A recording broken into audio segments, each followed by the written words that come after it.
Alright, so what I'm basically going to show you is basically how to remove an admin's password, make yourself admin, do whatever you want pretty much. If you are on a limited account. I mean, you don't even have to log in, you don't even have to know any account's name regardless of what it is. But just a scenario, maybe you've got someone, let's just call him John, in this situation, and you've got a certain dislike to him. Maybe John is a complete bastard, or an over-controlling parent, or both, as the case may be. Or, you know, maybe you work for him, who knows. You know, the system admin on whatever network you're connected to, work network, whatever. And yeah, I see, there's time limits and all that. You can't install any programs yourself. It is annoying. On weekdays you could use it in the evenings, and you're pretty limited to about 10 o'clock, and weekends you could use it from 8 o'clock to 10 o'clock, whatever. Let's just say that's the basic scenario. I set this count up the other day on my virtual machine. And let's say you don't want that. And your name is Paul by the look of this. Your current settings are, well, these are settings for normal user Paul. You've got your time limits. These could be on game limits, program limits. But what the main point here is your standard user. Okay. This is fairly empty, I haven't actually done anything. Let's log off to the main screen. This does take a while because it is a virtual machine.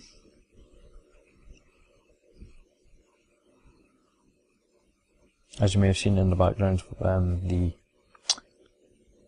just quickly turn that off. But anyway, here you are, you got John, and maybe John's not stupid enough to leave the password hidden as his actual password. This is just a test account I set up. Now basically, this is looking at it from a different angle. It's not looking at it saying you have to be an admin account to have the all powers and control that you want. It's saying that being on a normal user restricts all the control on the laptop. So basically the laptop's got all the control, but if you're on a normal user, then it restricts it. So what you want to do is avoid being on a normal user and avoid accidentally clicking on it like I just did. On the plus side though, you know, you hate John. I could have thought of something a bit more original than John, but I'm lazy. But anyway, enough of all that explaining.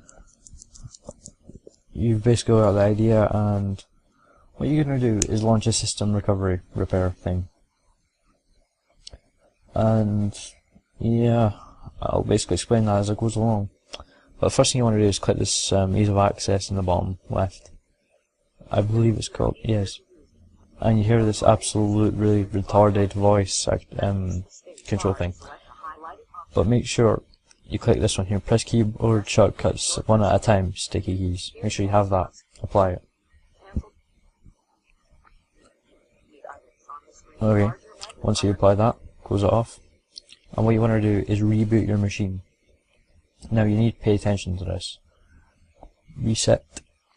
Well, you won't be resetting this, you'll be holding down the power button to make sure you turn it off that way. So when it comes up, this is just because I'm running a virtual machine, by the way, yours will be a bit different. This currently does not fit in shot. But once you get to this, go down to start Windows normally. And once that starts, okay, when you see the starting Windows there, then you want to reset your machine again.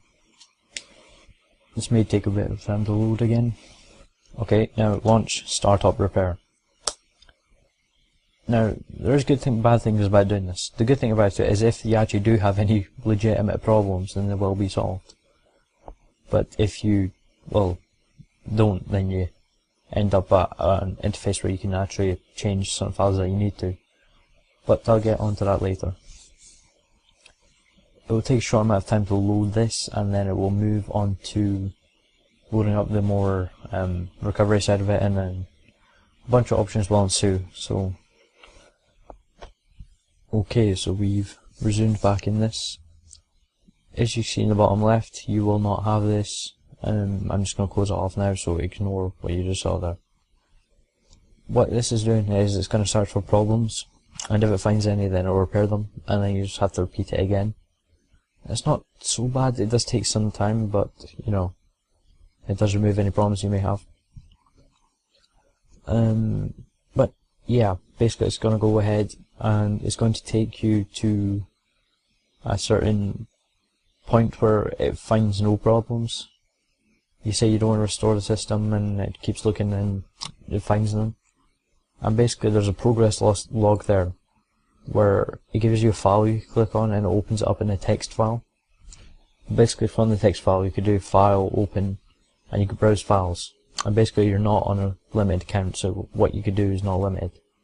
So you could go to any file and edit the name of it, and that's what we want to do. We want to change the name of, once you get to this, click cancel. We want to change the name of sticky keys, and we want to change that to just add a number or add a letter on the end of it, just so you basically know what it is in the future. If you ever want to change it back, you have to do this to change it back. You cannot even do it from an administrator account. It's a bit weird. But yeah, then you set that to something else just so you can know in the future. And then you change a command prompt to make a copy of it and change the name to sticky keys, what the sticky keys file is called. So basically when you're on sticky keys, it runs this version of the command prompt instead. Now, as you saw when you hit system restore there, you click cancel, you get back to here, then you don't do anything. So you just click view problem details, and you scroll to the bottom. This one here, this text file.txt, open up. And there you go, there is your file browser. File open. Now what you want to do is, look on your computer, find the normal disk you use where your user accounts and Windows everything's stored on. This is only a 30GB partition on my hard drive since it's a virtual machine, but none of you this tend to be much bigger. Open up, go to Windows, go to System 32, and what you want to do, files of type. You want to select that to all files, and it'll load. The file name you're looking for now is sethc. That is the name for the sticky keys file. Rename that. Let's call it sethc real. And then you want to find command prompt, which is cmd. Letter cmd. You'll see in a second. It's back here. There we go. Now you don't want to change the name of this directly, you want to copy it. Go to the bottom, right click, paste it. Right click on it, rename it. You want to change this to sethc. So basically, whenever you hit sticky keys, it runs a file sethc. And before that was the actual sticky keys file, but now it'll run this program called sethc, which is command prompt. And you get sticky keys outside of being logged into a user account. So on the login interface, you could open this up. So basically, once you've done that, click cancel, close out of that, don't send an error, finish, and your machine will turn off. Well, it'll tend to. Okay, right now you just want to reopen your machine. I will get login normally, well not login normally, but get to your user account interface where you have login to your account, okay?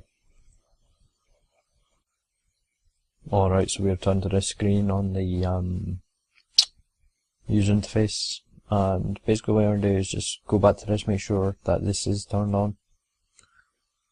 Before it, oh that's annoying.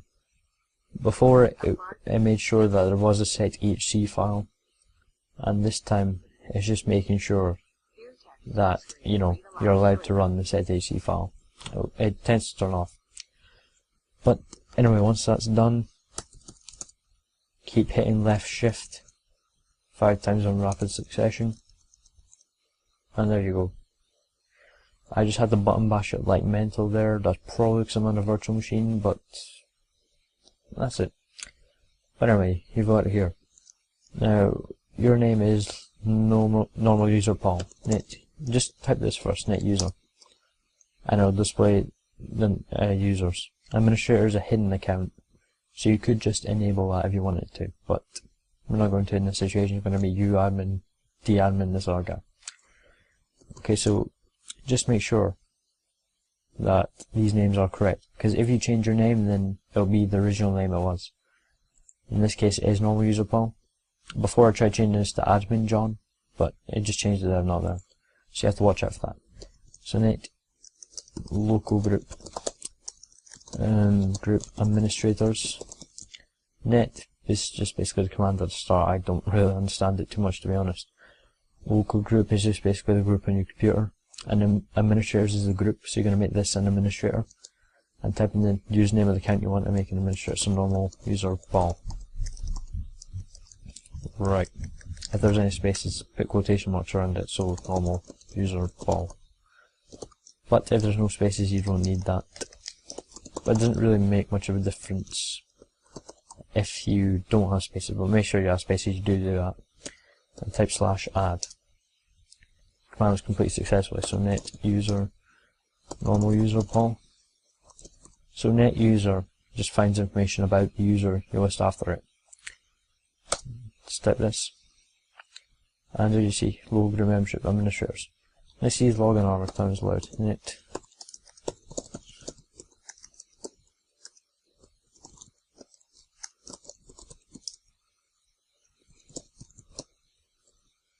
user, normal user Paul.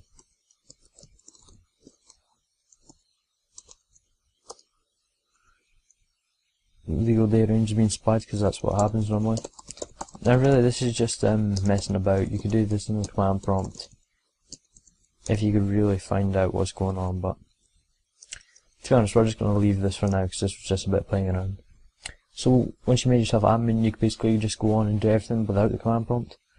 But just for good measure, net user John star.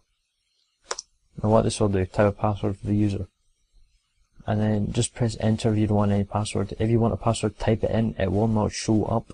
It'll be invisible. You won't see any difference at all when you type it. And you press enter, and you type it again. Again, you won't see any difference, and then you press enter, and then that is the password. Okay, so net user John asterisk, and just gonna press enter twice so the password is blank. Now this tends not to work immediately. Oh, but I did.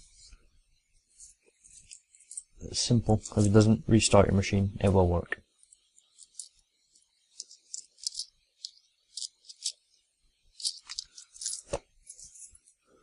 See, there's many things you could do from that point on. See, go to the control panel. I'm sorry, it's just slow, but again, it's a virtual machine and I allocated much RAM to it.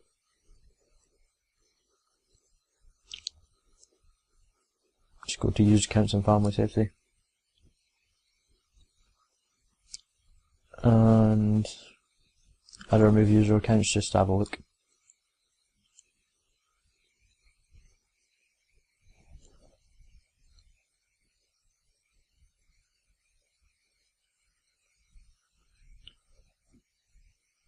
I'm just getting so many Facebook messages, but as you will see, normal user Paul is now an administrator and you made password for John blank. Now what you can do, you can make sure you give John a password and you a password, so that, yes, they cannot get onto that account either. But the main problem you're going to face is, what if you don't want to change the password, you don't want them to find out? Oh, that's simple. All you have to do is just not do that command I showed you. Net user John asterisk, and that changes their password. Because basically when you're the administrator, you could do everything. You could set the password for them, you could change everything for yourself without actually having to be on their account or change their password at all. But as soon as you become normal user Paul, you no longer have any anything against your account. You won't have the parental controls at all. Everything like that is sorted. You are an admin, you're free to install whatever you want. So I hope you found this guide helpful. I've spent quite a bit of time working on it, figuring out everything. I have rambled on a ton, I am aware. But yeah, feel free to leave a like, subscribe, whatnot. I may be coming out with some more videos in the future, and, well, I probably will. So see ya.